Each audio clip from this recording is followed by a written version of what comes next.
ഓരോ വസ്ത്രങ്ങൾക്കും ഒരു കഥയുണ്ട്. ആഘോഷത്തോളം വളർന്ന സ്വപ്നങ്ങളുടെ കഥ.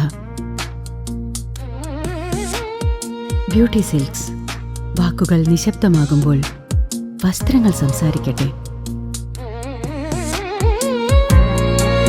വോട്ടെണ്ണലിന് ഒരുക്കം അന്തിമഘട്ടത്തിൽ. ഫലമറിയാൻ 5 ദിവസം മാത്രം ശേഷിക്കെ വോട്ടെണ്ണലിന് അവസാനഘട്ട ഒരുക്കത്തിൽ തെരഞ്ഞെടുപ്പ് കമ്മീഷൻ. ഉദ്യോഗസ്ഥർക്ക് അവസാനഘട്ട പരിശീലനം ഉടൻ പൂർത്തിയാക്കും. 4-നാണ് വോട്ടെണ്ണൽ. ആദ്യം പോസ്റ്റൽ ബാലറ്റുകൾ എണ്ണും, തുടർന്ന് EVM-ലെ വോട്ടുകളും.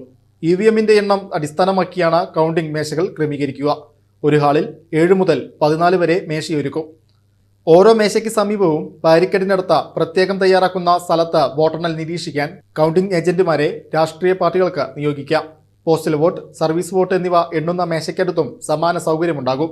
ഒരേ സമയം എല്ലാ മേശകളിലെയും EVM-ലെ വോട്ടുകൾ എണ്ണും. വോട്ടെണ്ണുന്ന ഹാളിന്റെ മേൽനോട്ടത്തിന് ഒരു ഉപവരണാധികാരിയും ഉണ്ടാകും. വരണാധികാരിയെ സഹായിക്കാൻ കൗണ്ടിംഗ് സൂപ്പർവൈസറും അസിസ്റ്റന്റും ഉണ്ടാകും. വോട്ടെണ്ണൽ തുടങ്ങാൻ നിശ്ചയിച്ച സമയത്തിന് ശേഷം കിട്ടുന്ന പോസ്റ്റൽ ബാലറ്റുകൾ അടങ്ങിയ കവറുകൾ തുറക്കില്ല. അവ നിരസിച്ച് പ്രത്യേകം പാക്കറ്റിൽ സീൽ ചെയ്ത് സൂക്ഷിക്കും. ഡിക്ലറേഷൻ ഇല്ലാതിരിക്കുക, അതിൽ ഒപ്പിട്ട് സാക്ഷ്യപ്പെടുത്താതിരിക്കുക തുടങ്ങിയ കാരണങ്ങളാൽ ബാലറ്റ് പേപ്പർ നിരസിക്കാൻ വരണാധികാരിക്ക് അധികാരമുണ്ട്. ഓരോ നിയോജക മണ്ഡലത്തിലെയും ഉപവരണാധികാരിമാർ, മൈക്രോ ഒബ്സർവർമാർ, കൗണ്ടിംഗ് സൂപ്പർവൈസർമാർ, അസിസ്റ്റന്റുമാർ എന്നിവർക്കുള്ള പരിശീലനമാണ് ഇപ്പോൾ നടക്കുന്നത്. വെള്ളിയാഴ്ചയോടെ പൂർത്തിയാകും.